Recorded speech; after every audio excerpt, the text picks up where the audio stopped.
जय हिंद। हम इस वीडियो में स्टार्ट करने जा रहे हैं पार्ट 4 ऑफ इंडियन कॉन्स्टिट्यूशन भाग 4 directive principle of state policy DPSP राज्यों के नीति निर्देशक तत्व। यह आपका अनुच्छेद 36 से लेकर 51 तक है। तो हम एक एक करके सारे अनुच्छेदों को समझेंगे। उससे पहले हम देखते हैं कि जो डीपीएसपी वाला जो भाग है, जो भाग 4 है, वो कहाँ से लिया गया, किस संविधान से लिया गया है, अलग अलग लोगों का इस पर क्या मत था। तो इसको हम लोग समझते हैं और डीपीएसपी बेसिकली है क्या, इसके बारे में भी हम पहले समझते हैं। तो ये आपका अनुच्छेद 36 से लेकर 51 तक है। कहां से कहां तक है? 36 से लेकर 51 तक। तो जो भाग 4 है, राज्यों के नीति निर्देशक तत्व, ये आपका हमने कहां से लिया है? आयरलैंड के संविधान से लिया है। आयरिश कॉन्स्टिट्यूशन, आयरलैंड के संविधान से लिया है। और कभी कभी क्वेश्चन में भी पूछ देता है कि आयरलैंड ने डीपीएसपी किसके संविधान से लिया था? तो आयरलैंड ने स्पेन के संविधान से लिया है, लेकिन भारत ने इसे आयरलैंड के संविधान से लिया है। तो जो डीपीएसपी भाग 4 है, वो भारत ने आयरलैंड के संविधान से, मतलब आयरिश कॉन्स्टिट्यूशन से लाया है, और आयरलैंड ने इसे स्पेन के संविधान से लिया है। बीएन राव जो कि सलाहकार थे कॉन्स्टिट्यूएंट असेंबली के, इन्होंने क्या कहा, डीपीएसपी क्या है, उनके हिसाब से डीपीएसपी की परिभाषा क्या थी। तो डीपीएसपी में देखिए, जैसे फंडामेंटल राइट, मूल अधिकार है, वो हमें मिल गए, लेकिन डीपीएसपी भी क्या है, एक तरह के मूल अधिकार हैं, लेकिन वो हमें दिए नहीं जा सके, क्योंकि जब देश आजाद हुआ था और जब देश नया नया बना था, उस समय सरकार के पास इतने पैसे नहीं थे कि वो सारी चीजें दे पाए। इसीलिए सलाह मशवरा हुआ कि जो चीजें लगती है कि आने वाले समय में दी जानी चाहिए, तो उसे हम कहाँ रख देते हैं? डीपीएसपी, मतलब भाग 4 में, राज्यों के नीति निर्देशक तत्वों में रख देते हैं। उससे क्या होगा कि जो आने वाली सरकारें हैं, उनके पास जिस तरह का खर्च करने का पैसा होगा, उस हिसाब से वो डीपीएसपी को क्या करेंगे? लागू करेंगे। तो बीएन राव ने क्या कहा कि जो फंडामेंटल राइट है वो क्या है? कैटेगरी 1 है, और डीपीएसपी क्या है? कैटेगरी 2 ऑफ फंडामेंटल राइट है। मतलब कैटेगरी 2 का क्या है? ये मूल अधिकार है। डीपीएसपी भी एक तरह का मूल अधिकार है, जो कि क्या है? कैटेगरी 2 का है। ये किसने कहा था? बीएन राव। बीएन राव कौन थे? कॉन्स्टिट्यूएंट असेंबली के मुख्य सलाहकार थे। केटी शाह ये भी कॉन्स्टिट्यूएंट असेंबली के मेंबर थे। इन्होंने क्या कहा कि डीपीएसपी क्या एक चेक की तरह है। राज्यों के नीति निर्देशक तत्व क्या है? चेक की तरह है। कैसे चेक की तरह है?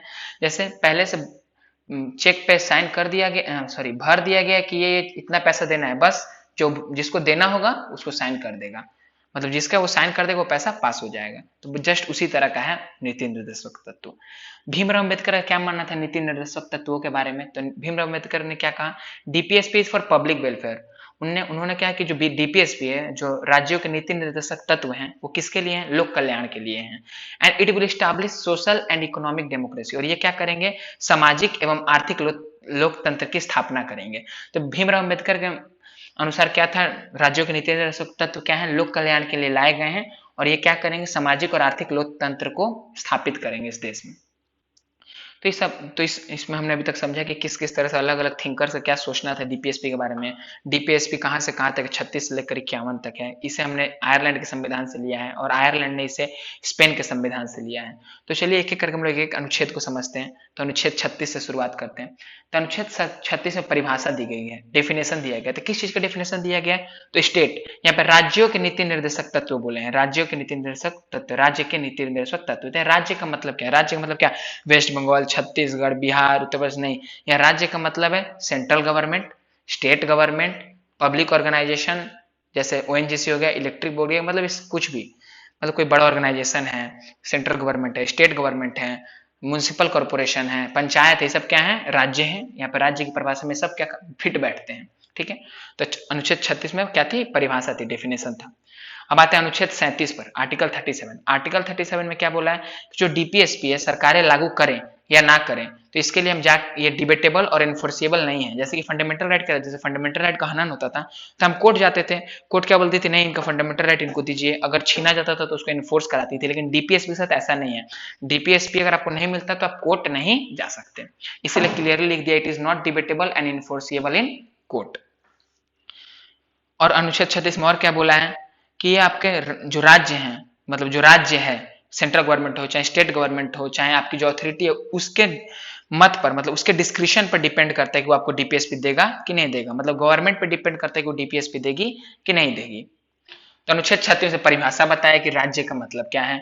अनुच्छेद 37 में बोला है कि जो राज्यों के नीति निर्देशक तत्व हैं वो क्या है? डिबेटेबल और इन्फोर्सिबल नहीं है, मतलब कोर्ट आप नहीं जा सकते इसको लिए, आपको मिले या ना मिले।